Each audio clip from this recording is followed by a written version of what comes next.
Waga FM, la matinale info.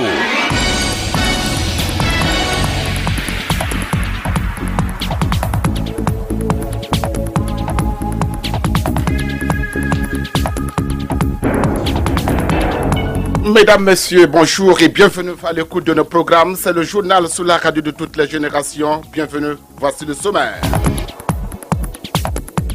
La hausse du prix du pain au Burkina Faso est légale aussi sous les prix des produits de grande consommation. Les responsables du département en charge du commerce étaient face à la presse hier. 90 jours, c'est le temps accordé à la Commission électorale nationale indépendante pour la reprise des élections au sein des conseils municipaux dissous lors du dernier conseil des ministres. Un membre présumé des Congolais tire à bout portant sur un individu surpris dans son sommeil. Cela s'est passé le dimanche dernier à Garguins, dans la commune rurale de Komsilga. Nous y étions sur place. Également au menu, le sport, ce sera le football avec la 14e journée du Faso Foot. Une fois de plus, bonjour et bienvenue.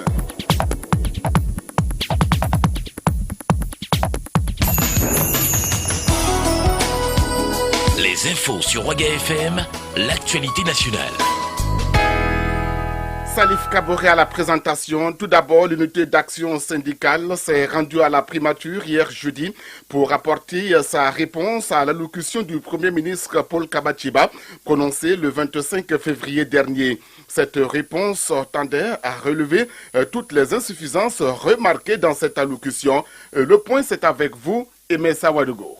Pendant plus d'une heure et demie, l'unité d'action syndicale était face au Premier ministre pour lui faire part de ses observations. Et selon Yamba Georges Kwanda, représentant le président du mois, la discussion s'est déroulée dans une bonne ambiance. Le Premier ministre nous a fait comprendre que tout ce qu'il avait dit de l'UES était classé dans le passé. Donc nous pensons que tous les problèmes sont résolus et qu'ensemble nous allons travailler à en tout cas assainir le climat social de façon à ce que, évidemment, notre pays puisse aller de l'avant.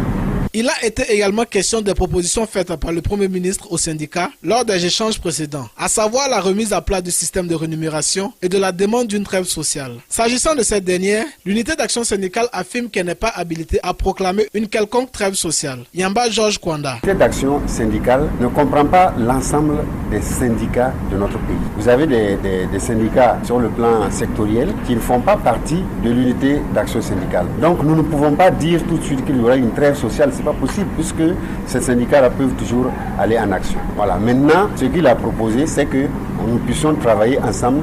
Comment nous allons faire pour regrouper tous ces syndicats-là dans un seul ensemble de façon à ce qu'il n'y ait pas plusieurs interlocuteurs. Parce que visiblement, son allocution, en tout cas, il s'était trompé d'interlocuteur. Pour l'unité d'action syndicale, le gouvernement assume une part de responsabilité dans le déclenchement de certaines luttes. Elle appelle le gouvernement à traiter les problèmes qui sont posés au niveau sectoriel et non les renvoyer dans le cadre bipartite de la rencontre gouvernement-syndicat, comme le font certains ministres. Un compte-rendu signé Aimé Sawadogo au lendemain du Conseil des ministres qui a dissous 17 conseils des collectivités territoriales. Les différents acteurs peaufinent déjà des dispositions pour la reprise des élections dans ces 17 localités. Pour ce faire, le nouveau ministre de l'administration territoriale et de la décentralisation, Simeon Sawadogo, a rencontré hier jeudi le président de la commission électorale nationale indépendante, Newton Ahmed Barry, pour faire le point. Le contenu de ces échanges avec Martin Kabar. C'est le temps imparti à la Commission électorale nationale indépendante CENI pour organiser des élections dans les 17 collectivités territoriales dont les conseils municipaux et régionaux ont été dissous au Conseil des ministres de ce mercredi 1er mars. Il faudra aller à grands pas si l'on ne veut pas être surpris par cette date du 28 mai 2017. Le ministre de l'administration territoriale pose déjà la question sur la table de la Commission électorale nationale indépendante. Simeon Sawadogo. Il y a un timing nécessaire qui fait que le processus doit être repris et aboutir donc à des élections au plus tard le 28 mai 2017. C'est vraiment un timing difficile. Déjà, le président de la CENI va rencontrer les partis politiques, nous aussi on va le faire, pour que les uns et les autres s'apprêtent à ce que ce processus ait lieu. À en croire le président de la CENI, Newton Ahmed Bari, un chronogramme de ces élections est déjà peaufiné et sera validé dans les heures qui viennent par les commissaires de l'institution. Nous sommes tenus à mailloter dans des délais de 90 jours francs. On a tenu ces élections-là. Et dans les 90 jours, il y a un délai de 70 jours incompressible. Parce que les dépôts de dossiers de candidature doivent intervenir 70 jours avant le scrutin. Donc il nous reste à peine 2 semaines pour commencer à réceptionner les dossiers. À noter que le corps électoral a été convoqué par le dit Conseil des ministres. Cette dissolution intervient suite aux difficultés qui ont émaillé les élections municipales du 22 mai 2016 dans certaines localités telles Béguédo et Bouroum-Bouroum. Elle s'explique également par les affrontements constatés à l'installation de plusieurs conseils municipaux, dont celui de Karangasso-Vigué. Un compte rendu signé Martin Kabar. Le groupe parlementaire MPP était hier à Kaya, où il a procédé au lancement officiel des travaux des premières journées parlementaires de l'année 2017. 3 jours durant, les députés réfléchiront sur la mise en œuvre du PNDS. Et le point, c'est avec vous, Marie-Estelle Guébré. Mise en œuvre du PNDS, défis et perspectives, c'est sous ce thème que le groupe parlementaire du Mouvement du Peuple pour le Progrès, MPP, va se pencher lors de ses premières journées parlementaires. 3 jours de renforcement des capacités des parlementaires et de réflexion sur des sujets d'intérêt général. Alassane Sakandé, président du groupe parlementaire MPP. Au cours de ces journées, nous allons regarder quelle peut être la contribution du député par rapport à la mise en œuvre, parce qu'aujourd'hui nous ne sommes plus dans le programme de conception, mais nous sommes dans la mise en œuvre. Donc il appartient aux députés de la majorité de réfléchir à Kaye ici et de reverser cela au niveau du gouvernement, au niveau de notre gouvernement, pour savoir quelle pourra être la contribution du député, parce que dans la mise en œuvre, il ne faut pas occulter certaines choses, parce qu'il y a l'environnement juridique, il y a l'environnement législatif, et toutes ces choses-là sont à la réflexion au niveau de ces journées parlementaires. Répondant à l'invitation du groupe parlementaire MPP, les représentants des 4 autres groupes parlementaires ont soulevé des préoccupations au bien-être des populations, à l'image de Blaise Sawadgo du CDP qui souhaite une justice en vue d'une réconciliation nationale. Le président du groupe parlementaire du MPP répond. Alassane Sakandé. Nous leur demandons de venir, nous allons lutter ensemble de façon à ce que la justice puisse rendre la justice le plus tôt possible, mais pas une justice aux autres. Donc aujourd'hui, on ne peut pas demander aux partis, au pouvoir ou aux députés de la majorité de faire en sorte que justice soit rendue dans le privé. Non, il y a la séparation du pouvoir et nous nous en tenons à ça. Les travaux de ces premières journées parlementaires prendront fin le samedi 4 mars prochain. Merci à vous, Marie-Estelle Guébré.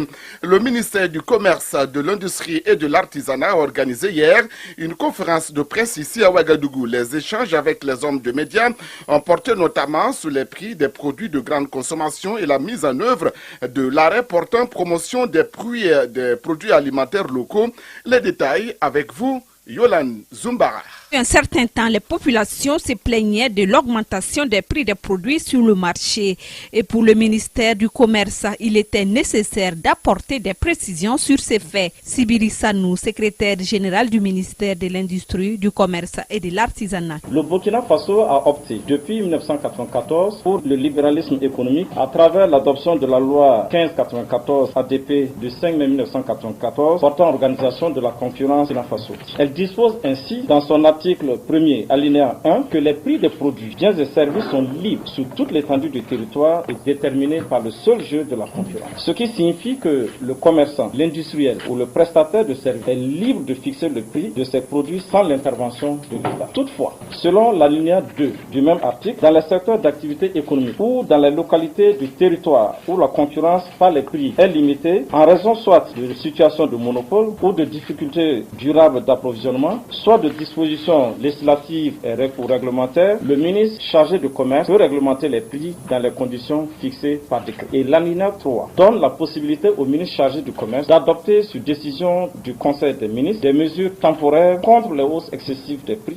lorsqu'une situation de crise, des circonstances exceptionnelles ou une situation anormale du marché dans un secteur économique les rendent nécessaires. Et comme il fallait s'y attendre, le ministère en charge du commerce a réagi par rapport à la hausse du prix de la baguette de pain. Le secrétaire secrétaire général du MICA a indiqué qu'en réalité, il n'y a pas d'augmentation de prix. Sibiri Sanou. Il n'appartenait peut-être pas à la Fédération nationale des boulangers peut-être de faire ce communiqué, mais en réalité, je dois dire qu'il ne s'agit pas réellement d'une augmentation. Pourquoi? Parce qu'en réalité, il y a un arrêté, et c'est l'arrêté 2011-228 MICA-SG, fixant les prix donc de vente de la baguette de pain. Au terme de cet arrêté, effectivement, il y a 4 catégories de pain qui sont définies. Il y a le pain de 100 grammes qui est vendu normalement à 75 francs, le pain de 180 grammes qui est vendu à 130 francs et le pain de 200 grammes qui est vendu à 150 francs et le pain de 400 grammes qui est vendu à 300. C'est la mise en œuvre d'un arrêté qui existe déjà. Seulement là où il y a problème, la mise en œuvre donc de cet arrêté relatif à pain de 200 grammes dont le prix est de 150 francs ne devrait pas emporter effectivement donc la disparition du pain de 180 grammes et dont le prix est fixé à 130 francs. Afin d'améliorer la commercialisation des produits alimentaires locaux et d'accroître les revenus des acteurs et de lutter contre la pauvreté, le gouvernement a pris un certain nombre de mesures, notamment susciter ou instruire les structures publiques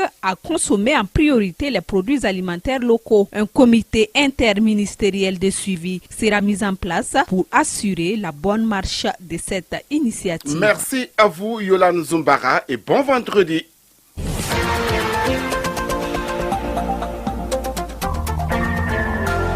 7h passées de 11 minutes ici à Radio Waga FM, drame à Garguin.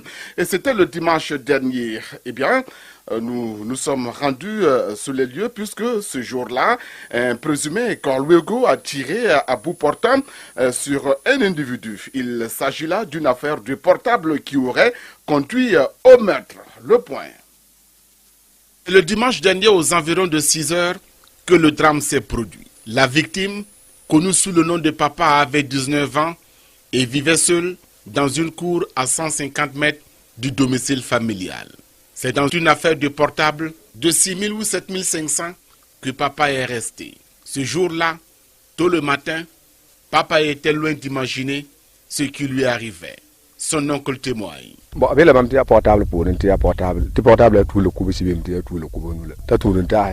Il s'agit d'une affaire de portable de 6 000 francs volés que lui aurait confié un ami. Alerté, les Corluego auraient dit qu'ils prendraient le problème en main. À la question de savoir ce qui s'est réellement passé, l'oncle de Papa, la victime, nous livre le dernier message laissé par son fils.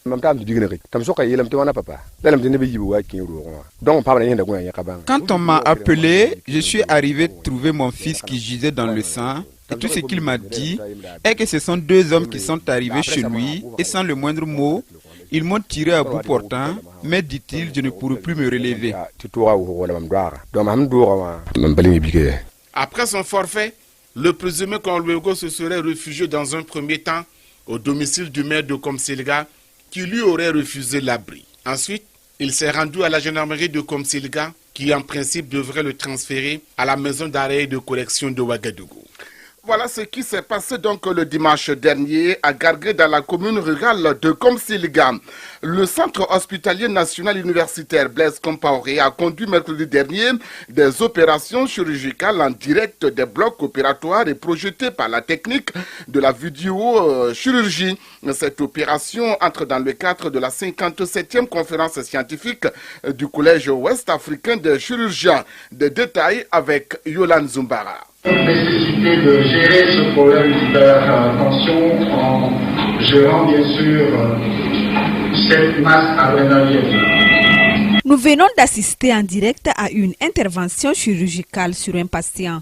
Cette nouvelle technologie était jusque-là peu pratiquée en Afrique et désormais elle se fera au centre hospitalier universitaire Blaise Compaoré. Professeur Alexandre Nguessan, chirurgien. Une session de retransmission en direct, en live si vous voulez, d'interventions chirurgicales qui sont réalisées donc au bloc opératoire du CHU Blaise Compaoré jusque dans cette grande salle de conférence. Cette retransmission, comme nous le constatons tous, utilise vraiment une technologie très avancée, une technologie de pointe d'ailleurs que je ne reconnais qu'au au Burkina Faso aujourd'hui, parce que je suis passé dans beaucoup de pays, puisqu'une installation tout à fait particulière a été faite dans cet hôpital, connectant tous les services avec la fibre optique de très bonne qualité, qui nous permet, en étant installés dans cette salle, de voir les images comme si on était au bloc opératoire. Et ce qu'il y a d'intéressant, c'est que ce sont des retransmissions qui sont interactives. On peut poser des questions, avoir des réponses immédiates, avec une qualité technique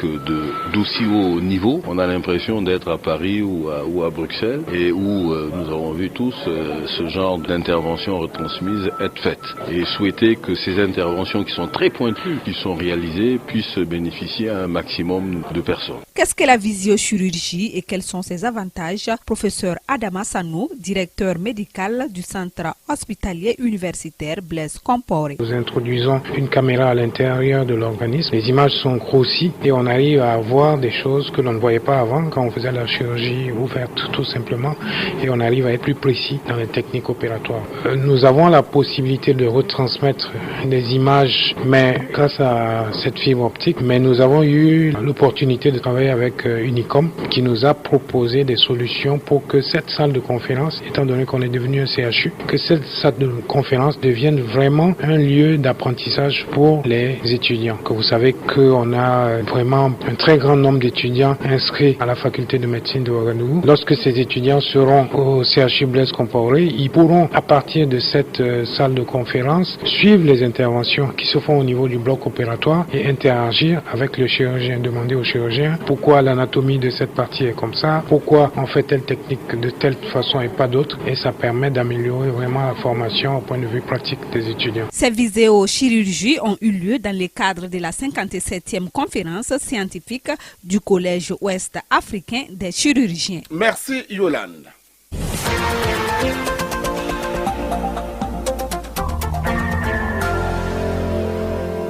La page culturelle active sur le plan culturel au Burkina Faso depuis 2003. Le partenariat entre Africalia et le pays des hommes intègre a connu une grande évolution, qui a permis de renforcer le secteur culturel burkinabé.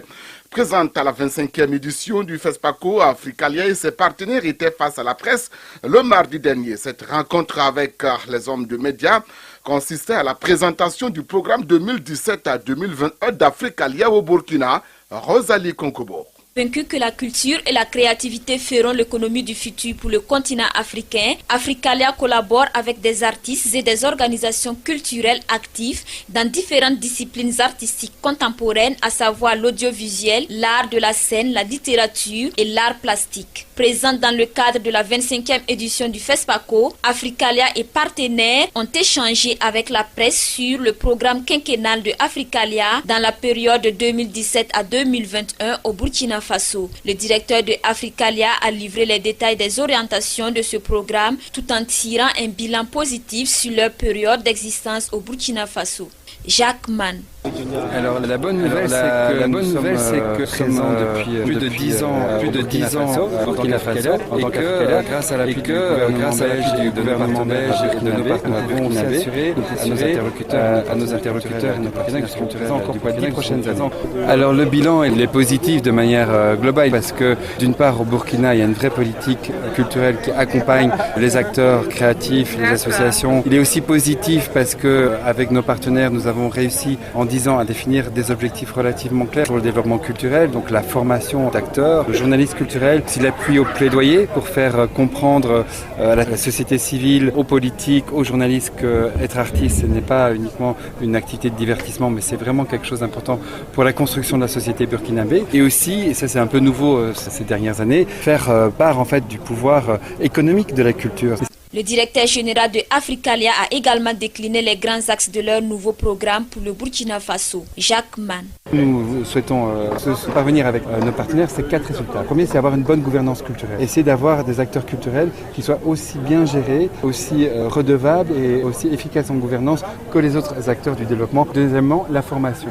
La troisième chose, c'est l'accès au marché. Comment est-ce qu'on peut créer, accéder et renforcer les marchés culturels burkinabés et africains en général. Le dernier, c'est ce qu'on appelle la décentralisation et la démocratisation de la culture. À noter que ce nouveau programme de coopération culturelle d'Africalia couvrira 6 autres pays en plus du Burkina Faso, à savoir le Kenya, l'Ouganda, la République démocratique du Congo, le Rwanda, le Sénégal et le Zimbabwe. D'éminentes personnalités politiques et culturelles ont marqué de leur présence à cette conférence de presse, dont le ministre de la Culture, des Arts et du Tourisme du Burkina Faso, Tahirou Bari. Merci à vous, Rosalie Konkobo. À l'occasion de la 25e édition du FESPACO, la chaîne de Radio Omega a organisé une soirée spéciale le mercredi dernier. Eh bien, c'était ici à Ouagadougou. L'objectif de la dite soirée était la présentation du nouveau programme et des nouveaux produits de cette radio-sœur dans une ambiance de fête avec la prestation de plusieurs artistes. Le compte-rendu est signé Franck Aristide Jeffard. Le directeur général des chaînes de radio Omega, l'occasion est bonne pour la tenue d'une telle soirée à l'occasion de la 25e édition du Festival panafricain du cinéma et de la télévision de Ouagadougou, FESPACO, pour rencontrer des partenaires. Fidel Tamini. Nous sommes à la 2e édition aujourd'hui. C'est l'occasion pour la radio de se rapprocher davantage de ses différentes cibles. Ces cibles sont lesquelles? Ce sont ses clients, c'est l'ensemble des partenaires. Parce que vous savez, tous les jours, c'est peut-être la relation commerciale qui nous lie. Il fallait donc trouver une occasion pour se rapprocher donc de ses clients, de ses partenaires, mieux leur expliquer ce que nous proposons comme service, mieux orienter leur choix et mieux faire comprendre l'organe. Et c'est un directeur général satisfait et très heureux qui n'a pas manqué d'exprimer sa joie au regard de la mobilisation et de la présence massive des auditeurs et partenaires de sa radio. Fidel Tamini. C'est plutôt vu sous l'angle de la compréhension des services proposés. Vous savez que nous avons l'un des sites web les plus visités, 36 000 visiteurs par jour. C'est quand même assez énorme. Les clients ne le savaient pas. Nous avons une des applications également les plus suivies. Nous avons beaucoup de services sur ces différentes plateformes et nous avons été vraiment surpris de savoir que voilà, tous ces clients qui venaient soit pour demander des communiqués, des couvertures médiatiques, ne savaient pas qu'il y avait autant de supports sur lesquels ils pouvaient communiquer pour atteindre leurs cibles. Donc vraiment l'objet de satisfaction pour nous ce soir. Nos invités, c'est essentiellement nos clients, nos auditeurs, nos partenaires, les autorités politiques, coutumières, administratives, un peu du tout que nous avons ce soir et aussi les cinéphiles, les cinéastes. Soulignons que cette soirée spéciale Omega a été surtout marquée par la présentation du site web, des pages Facebook et Twitter, ainsi que des applications SMS et smartphones de la radio Omega. Une présentation qui a été faite par le directeur des rédactions de la chaîne de radio Omega, Yacinthe Sanou. Bonne journée, Franck Aristide. Les infos sur Ouaga FM, la page sport. Et nous vous retrouvons finalement. Le football, avec la 14e journée du championnat de première division, le Face-Foot donc se dispute ce week-end. À l'occasion, la Ligue de football professionnel a organisé hier jeudi à Ouagadougou sa traditionnelle conférence de presse d'avant-match avec les différents acteurs des rencontres à l'affiche de cette journée. Il s'agit des oppositions Asfa Yenega RCK et Étoile filante de Ouagadougou contre l'AS Police. Le point avec Franck Aristide Jeffard qui nous revient.